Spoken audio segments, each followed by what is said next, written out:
know. I think I was a little bit all over the place today for the lecture. I had a solid plan in my head, and yeah, it just seemed to go a little bit sideways. All right. I think there's so many different ways to start off a concept art visual studies type of course. It's really difficult to decide where to begin, you know. I mean, yes, there's the fundamentals and all that kind of stuff, but there's the sort of the ethos behind what you do as a concept artist, right? And man, I was tired this morning, right?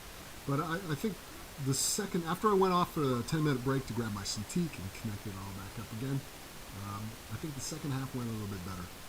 I think taking people through just an off-the-cuff problem-solving session, I'm hoping, showed the value of a lot of the traditional techniques that you learn and how you kind of bring the fundamentals to bear.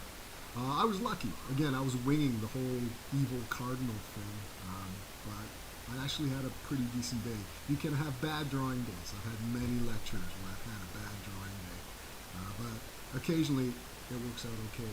I was trying to create the connection between the old masters and the current crop of hot young concept artists that are just taking over the industry right now, and I wanted to try to make that correlation. So I'm hoping that it made a lot of sense. I did kind of dump on fine artists a little bit, and I feel sort of bad about that because it's only one small sliver or one small segment of fine artists that I think are creating sort of this negative perception of what fine art is. I think one of the things that would be an interesting exercise going forward is not to do a comparison per se of the fine art approach versus the commercial art approach, because that's polarizing, and I'd rather not do that. I want to kind of take an in-depth look at practicing fine artists, accomplished fine artists, and really identify their process, right? And what sort of emotional state and technique that they bring to bear to create their visualizations, whether it's, you know, whatever medium it might be, because there's a certain relevance there in terms of the stuff that we create. So I'll give you an idea. During some design sessions, working out Raxus Prime for Star Wars: The Force Unleashed, for those of you who don't know, Raxus Prime is a junk planet.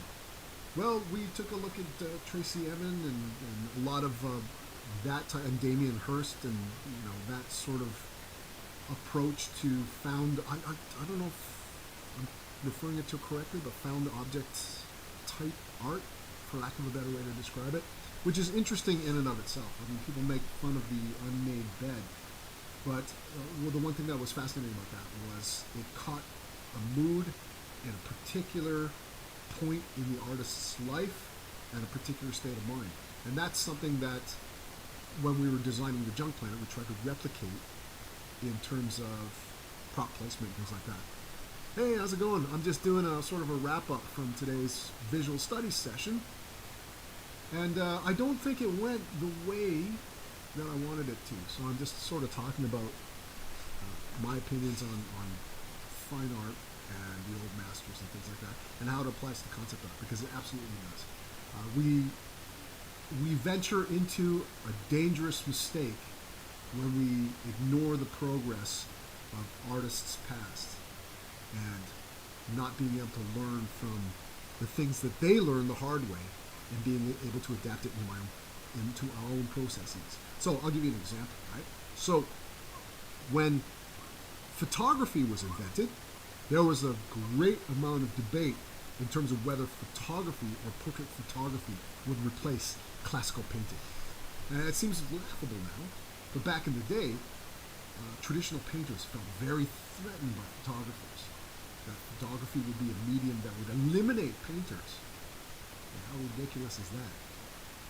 And then the photographers went through their experimental phase, where they were just wowed by the technology. They could capture an image and reproduce it, and it was just fantastic. But after that honeymoon period of playing with technology, there comes a point where the pioneers of photography as an art form would say, well, what else can we do with the camera?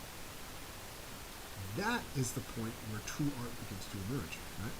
So that idea of what else can we do with this led a lot of the early photographers to look at traditional painters for compositional technique, for working with light and shadow, for their research in terms of the golden section, and on and on and on.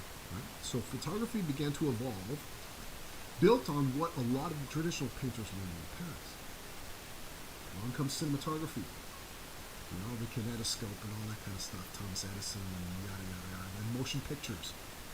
So that idea of being able to capture life on film went through the same technological heyday. People were just wowed by the fact that a train could come zooming into a station. The arrival of the train at La Ciotat just blew audiences away. People ran from the theater screaming because they thought a train was coming towards them and all this kind of stuff. So there's that honeymoon period again with the technology. And then at some point people get bored and they go, well, what else can we do with this? Right? So did the pioneers of cinematography refer to the photographers? No. They referred to the painters. So they took a look at the old masters and how can we manipulate light? How can we manipulate shadow and color and etc. Well, color a little bit later on. But they started to study how classical painters captured the image. And then computer graphics comes along.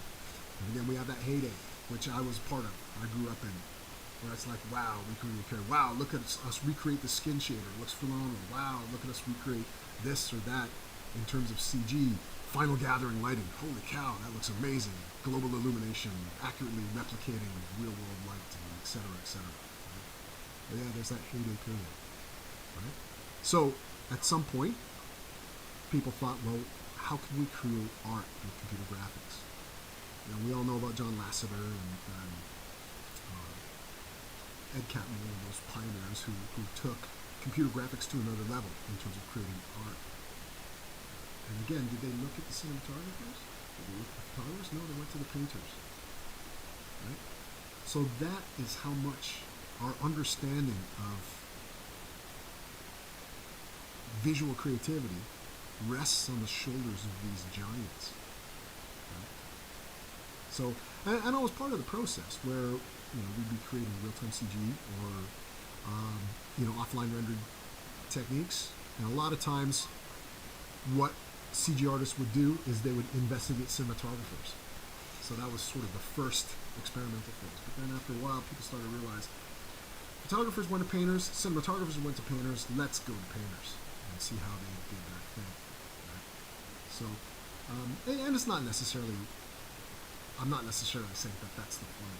It's just an understanding that, again, our art form sits on the shoulders of giants, and just to be aware of that.